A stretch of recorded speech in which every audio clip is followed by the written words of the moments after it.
So, Pi back again. Today we're doing some quick tips for new players in Final Fantasy XIV. My first tip is research. Research everything. If you're going into a dungeon, research to see if there's any boss mechanics that you might know. If not, just even put in the text, hey, I'm new to this dungeon. This is my first time doing it. Is there any mechanics in there? And I'm sure that somebody in your group will help you out, give you a hey, the boss has this. If you don't let people know, they are not going to tell you. I only had like one person in one instance actually be like, hey, is anybody a new player here? I would like to, at least walk you through it. Cool guy. Forgot his name. I think it was Commander or something or another. He actually took the time to do that, and he's the only one that has so far. And I've played this game for probably 3 weeks now. Actually, it'll be 3 weeks here in 2 days. So, only person in that whole time that has actually done anything like that. So ask or research, one or the other. My next tip is in your character, you want to set up gear sets. Very important if you want to change your character on the fly. There is certain instances where, being a white mage is better. Like when I began this game, I played as a white mage. Just switched over to that. White mage is so easy to play through the normal game because of everybody wants a white mage in their group because you're a healer. Every instance, every dungeon, everybody wants to play as a DPS, but being a healer will get you into those dungeons instantly, so you don't have to wait for queues and all that stuff for 20 minutes. Yeah. You can also be a tank. Tanks have that same thing. But I played as a healer because I like going through the game and having a good self-heal, and a lot of classes don't have heals. Only the Anarchist and a healer, the Conjurer, has a good heal. All the rest of them are kind of crappy. Or you don't unlock them till later on. Like my Red Mage didn't get a heal until it was 54, which didn't help me at all. And my Ninja has this 1 second wind heal, and it has a cooldown of like 2 minutes, which doesn't help me too much.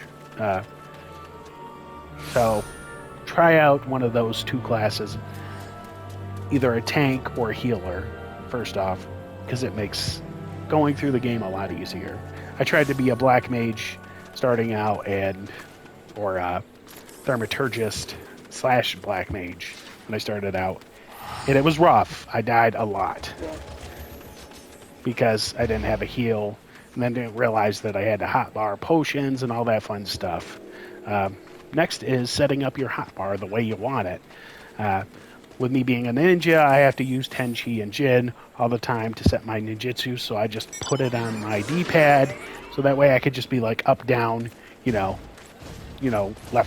left down, right up, down, right up, right, or right up, left down. Stuff like that, putting in the combination so that way it feels comfortable for you. I mean, setting up your bar is very important. And there's a lot of skills that you're not going to use a lot.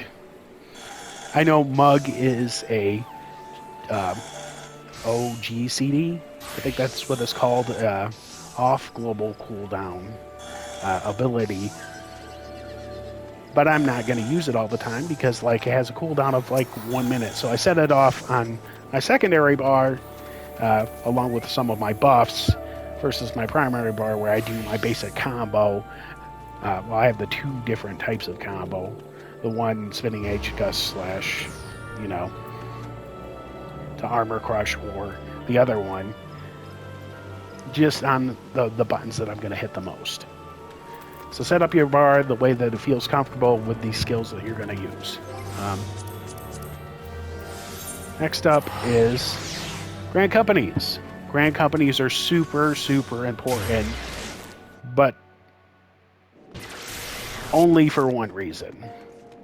Because they unlock your little squad that you get to run with. Very important for leveling up, uh, especially for higher levels. Um, I actually just unlocked mine not too long ago, where I could actually go into the barracks and have my group come with me, and the XP gains are fantastic. Fantastic. Uh, just talk to this guy, go on to command missions, pick which board you want to do. You got to make sure that your squad is leveled up to that so they can go in with you. Um, but once you get them leveled up, you can just go and burst through with all of your other characters and level them up super quick. I'm not a pay-to-win person. They do have ways where you could just pay to level up a character. I'm not really into that. I'd rather just grind to get up my characters myself. That's the way I am, versus paying for it. Though I did consider skipping, doing the storyline skip for that little space in between the Realm Reborn and Heaven's Ward, because oh my god, there is so many quests that you have to do. They had like 10 patches worth of quests. It was literally like 100 quests. And I have 3 left, I think, until I'm done with this, and then could start on the DLC. But yeah. I wouldn't worry too much about glamour starting off, because you're going to change your gear all the time anyways. Especially when you're leveling up other characters. I would keep sets of gear, that you can equip from level 10, level 25, that kind of go up in level, so that way you can have something for your other characters that you can switch into as you're leveling up, instead of going and trying to buy stuff all the time. As you play through the story mode, you will get gear. Pick at least one of each type of weapon for each kind of level change, so that way you can go through and have gear all the way up. Especially if you want to change your class up or try something different, you have that option available for you.